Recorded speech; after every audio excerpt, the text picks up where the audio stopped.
Are you ready?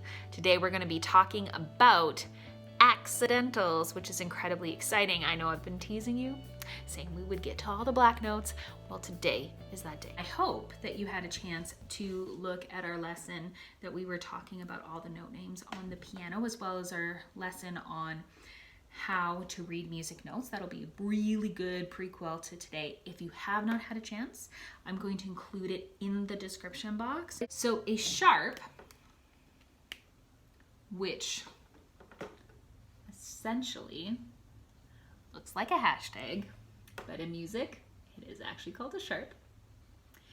What it does is it raises the note by one semitone, and we will have a class that we will be talking about what semitones and whole tones are, which is a really good precursor for us talking about your scales, which we will be getting to in a future lesson. So sharps raise the note by one semitone. What that basically means is if I take this C and I raise it, so I bring it up one to the right, that is your C sharp.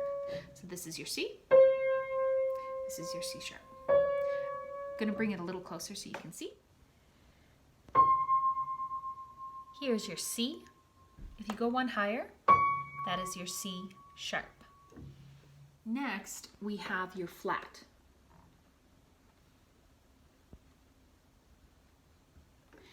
And your flat lowers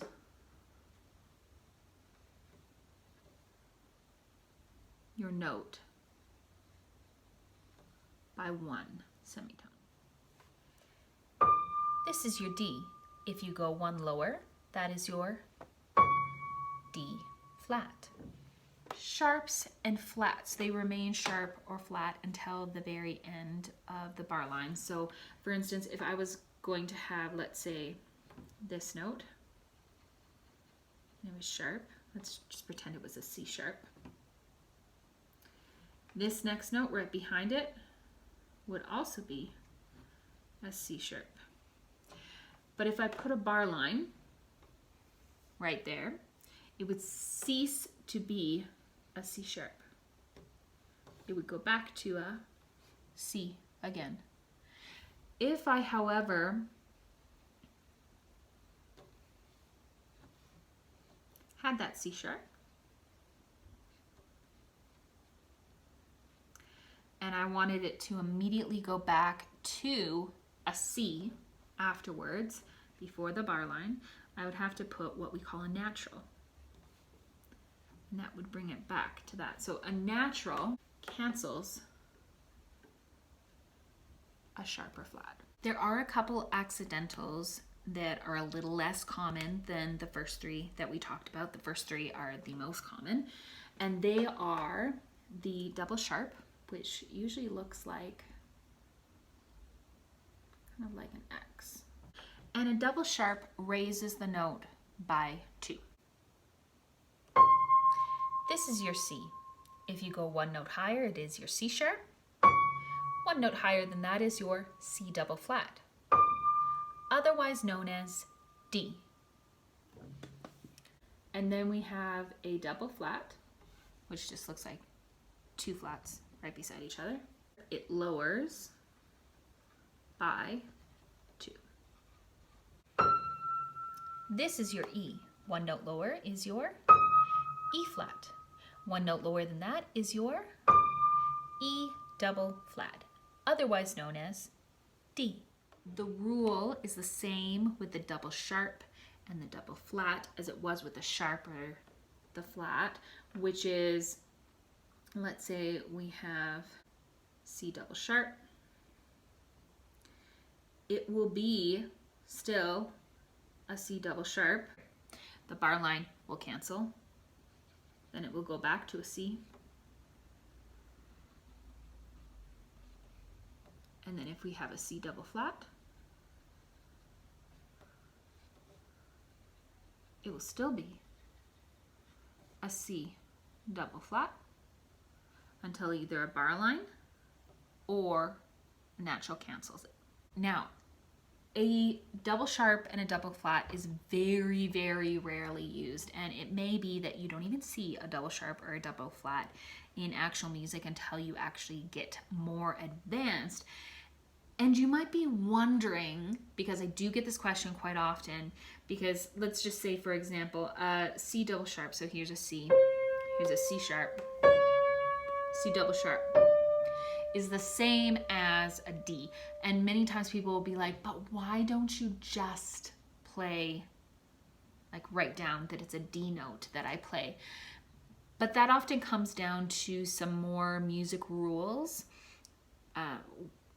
like in a minor scale where you might have to raise a note. So comes down more to the rules as far as scales and key signatures are concerned, which of course we have not gone through right now. But just to know that there are sometimes some rules where a double sharp and a double flat has to be used, because it's just according to mathematical rules and accuracy, it's the way it must be written. Even though when you're first starting, it might be one of those things that is really hard to grasp, because it's like, why don't they just put a D? But there are rules, and those rules have to be followed all the way throughout. So occasionally, very rarely, you will see a double sharp or a double flat.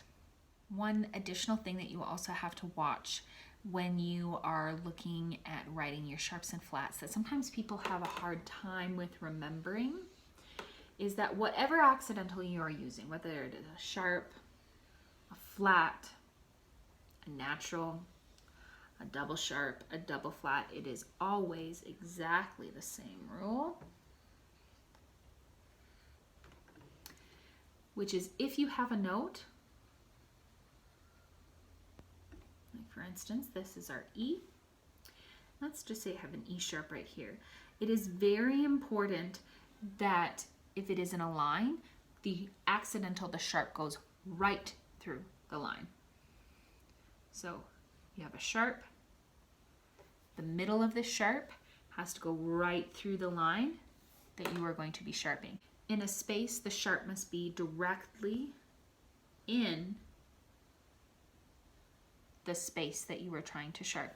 And the reason why the placement is so important is you have to think about, for instance, if you have a chord. So let's say you had this specific chord. So a chord would be when there's multiple notes at being played at the same time. So this right here is our D chord, D, F sharp, A.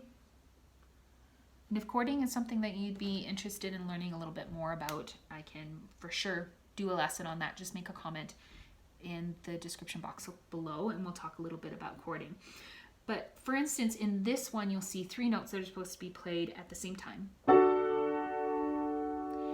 You need to have the accidental in front of the note you're going to be sharping, because otherwise what ends up happening is you would think that your D is sharped and your A is sharped, but it is just your F that you want sharped. So it always has to be directly in front of the note that you want to manipulate, so that you know which note to raise, lower, whatever it is. I really hope that you enjoyed today's lesson on accidentals.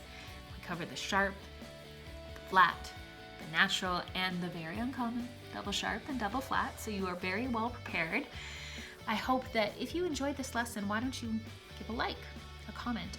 If there's anything else that you would like to learn on the piano, please make sure to leave a comment, because your comments are important to me. They help me to know what would be helpful for you to learn. So if you want to learn something, let me know.